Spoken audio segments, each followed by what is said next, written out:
നമസ്കാരം. BS electrical സൊല്യൂഷൻസിന്റെ electrical അറിവുകളും ടിപ്സുകളും അടങ്ങിയ പുതിയൊരു വീഡിയോയിലേക്ക് സ്വാഗതം. KSEB വഴി നമ്മുടെ വീടുകളിൽ ലഭിക്കുന്ന വൈദ്യുതി നമുക്ക് സംഭരിച്ച് വെക്കാൻ കഴിയുമോ അഥവാ സ്റ്റോർ ചെയ്ത് വെക്കാൻ കഴിയുമോ? അതിനു മുമ്പ് ഈ ചാനൽ നിങ്ങൾ ഇഷ്ടപ്പെടുന്നുവെങ്കിൽ ലൈക്ക് ചെയ്യുക, സബ്സ്ക്രൈബ് ചെയ്യുക, നിങ്ങളുടെ സുഹൃത്തുക്കൾക്ക് കൂടി ഷെയർ ചെയ്ത് നൽകുക. ഞാൻ അപ്ലോഡ് ചെയ്യുന്ന വീഡിയോകൾ അപ്പോൾ തന്നെ നോട്ടിഫിക്കേഷൻ ലഭിക്കുന്നതിന് വേണ്ടി നോട്ടിഫിക്കേഷൻ ആൾ എന്നുള്ളത് കൂടി ഓൺ ചെയ്ത് വെക്കുക. നമ്മുടെ വീടുകളിൽ ലഭിക്കുന്ന വൈദ്യുതി സ്റ്റോർ ചെയ്ത് സൂക്ഷിക്കാൻ പറ്റുമോ എന്ന് ചോദിച്ചാൽ ഇല്ല എന്ന് തന്നെയാണ് അതിന് ഉത്തരം. കാരണം നമ്മുടെ വീടുകളിൽ ലഭിക്കുന്ന 230 വോൾട്ട് AC കറണ്ട് സംഭരിച്ചു വെക്കുന്നതിനുള്ള ഒരു സംവിധാനവും ഇതുവരെ കണ്ടുപിടിച്ചിട്ടില്ല. അങ്ങനെ നേരിട്ട് നമുക്ക് സ്റ്റോർ ചെയ്യാൻ കഴിയാത്തതിന് ഒരു ബദൽ മാർഗമായിട്ടാണ് നമ്മൾ ഇൻവെർട്ടറുകൾ ഉപയോഗിക്കുന്നത്. അതായത് നമുക്ക് ലഭിക്കുന്ന AC കറണ്ടിനെ 230 വോൾട്ടിലുള്ള AC കറണ്ടിനെ നമ്മൾ DC ആക്കി കൺവേർട്ട് ചെയ്ത് ചെറിയ 12 വോൾട്ട് ആക്കി അതൊരു ബാറ്ററിയിൽ നമ്മൾ സ്റ്റോർ ചെയ്യുകയാണ് ചെയ്യുന്നത്. നമുക്ക് കറണ്ടിന് ആവശ്യം വരുമ്പോൾ അതിനെ വീണ്ടും നമ്മൾ ഇൻവെർട്ടർ ഉപയോഗിച്ച് 230 വോൾട്ട് AC ആക്കി മാറ്റി നമ്മൾ ഉപയോഗിക്കുന്നു.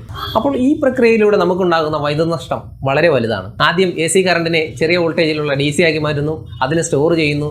വീണ്ടും നമുക്ക് ആവശ്യം വരുമ്പോൾ ആ സ്റ്റോർ ചെയ്തിരിക്കുന്ന DC വോൾട്ടേജിനെ വീണ്ടും AC ആക്കി മാറ്റുന്നു, 230 വോൾട്ട് ആക്കി മാറ്റുന്നു. നമ്മുടെ വീട്ടിൽ ലഭിക്കുന്ന വൈദ്യുതി നമുക്ക് നേരിട്ട് നമ്മുടെ വീട്ടിൽ തന്നെ സ്റ്റോർ ചെയ്യാൻ കഴിഞ്ഞില്ലെങ്കിലും നാളേക്കായി നമുക്ക് കരുതി വെക്കാം. നമ്മുടെ വീട്ടിലല്ല കേട്ടോ, അത് വൈദ്യുതിയുടെ രൂപത്തിലുമല്ല, വെള്ളത്തിന്റെ രൂപത്തിലാണ്. അതെങ്ങനെയെന്ന് പറഞ്ഞാല് നമ്മുടെ കേരളത്തില് നമ്മൾ വൈദ്യുതിക്കായി ഏറ്റവും കൂടുതൽ ആശ്രയിക്കുന്നത് ജലവൈദ്യുത പദ്ധതികളെയാണ്. അതിൽ ഏറ്റവും പ്രധാനപ്പെട്ടതാണ് ഇടുക്കിയും ശബരിഗിരിയും ഒക്കെ. ഈ ജലവൈദ്യുത പദ്ധതിയിലൊക്കെ വൈദ്യുതി ഉൽപ്പാദിപ്പിക്കുന്നത് എങ്ങനെയാണെന്ന് ഒരുവിധം എല്ലാവർക്കും അറിയാവുന്ന കാര്യമാണ്. അതായത് വലിയ മലകൾക്ക് മുകളിൽ അണക്കെട്ടുകൾ സ്ഥാപിച്ച് അതിലെ ജലം പെൻസ്റ്റോക്ക് കുഴലുകൾ വഴി ജനറേറ്റർ സ്റ്റേഷനിൽ എത്തിച്ച് അവിടെയുള്ള ജനറേറ്ററുകളെ പ്രവർത്തിപ്പിച്ചാണ് നമ്മൾ വൈദ്യുതി ഉൽപ്പാദിപ്പിക്കുന്നത്. അപ്പോൾ അത്രയും വലിയൊരു സംവിധാനത്തിൽ നമ്മൾ എങ്ങനെയാണ് നാളേക്ക് വേണ്ടി വൈദ്യുതി കരുതി വെക്കുന്നത് എന്ന് ചോദിക്കും. അതായത് നമ്മൾ ഉപയോഗിക്കുന്ന വൈദ്യുതി ജനറേറ്റർ സ്റ്റേഷനുകളിൽ ഉൽപ്പാദിപ്പിക്കപ്പെടുന്നത് അണക്കെട്ടുകളിൽ സംഭരിച്ചിരിക്കുന്ന വെള്ളത്തിന്റെ ശക്തിയിലാണെന്ന് പറഞ്ഞു. അപ്പോൾ ഈ ജനറേറ്റർ വർക്ക് ചെയ്യുന്നതിന് വെള്ളത്തിന്റെ ശക്തി ആവശ്യമാണ്. നമ്മൾ ഓരോ ലോഡ് ഉപയോഗിക്കുന്നതിനനുസരിച്ച് ആ ജനറേറ്റർ ഉൽപ്പാദിപ്പിക്കപ്പെടുന്ന വൈദ്യുതി കൂടുതലായി എടുത്തുകൊണ്ടിരിക്കുകയാണ്. നമ്മുടെ ഉപയോഗത്തിനനുസരിച്ച് വൈദ്യുതി ആ ജനറേറ്റർ നമുക്ക് തരണമെങ്കിൽ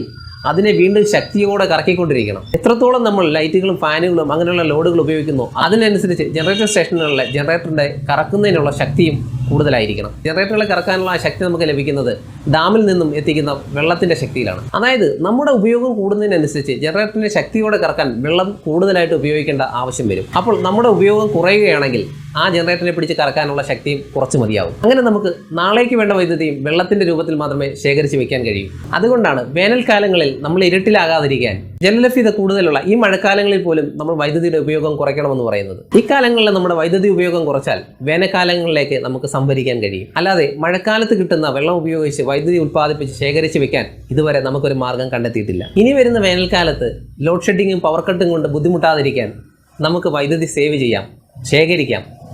എവിടെയാണ്? ഡാമുകളിൽ വെള്ളത്തിന്റെ രൂപത്തിൽ. അപ്പോൾ ഞാൻ ഈ പറഞ്ഞ കാര്യങ്ങൾ നിങ്ങൾക്കൊരു നല്ല അറിവായിട്ട് തോന്നുന്നുവെങ്കിൽ ഈ ചാനൽ ഷെയർ ചെയ്യുക, സബ്സ്ക്രൈബ് ചെയ്യുക, അതുപോലെ നോട്ടിഫിക്കേഷൻ ആൾ എന്നുള്ളത് കൂടി ക്ലിക്ക് ചെയ്യുക. ഇനിയും ഇത്തരത്തിലുള്ള വൈദ്യുതിയെക്കുറിച്ചുള്ള നമ്മൾ അറിയാതെ പോകുന്ന നല്ല അറിവുകളുമായി വീണ്ടും വരും. ഈ വീഡിയോയും തുടർന്ന് വരുന്ന വീഡിയോകളും നിങ്ങളുടെ വീട്ടിലെ കുട്ടികൾക്ക് കൂടി എത്തിക്കാൻ ശ്രമിക്കുക. അത് അവർക്കൊരു വലിയ മുതൽക്കൂട്ടാവുന്ന രീതിയിലായിരിക്കും ഇനി വരുന്ന വീഡിയോകൾ.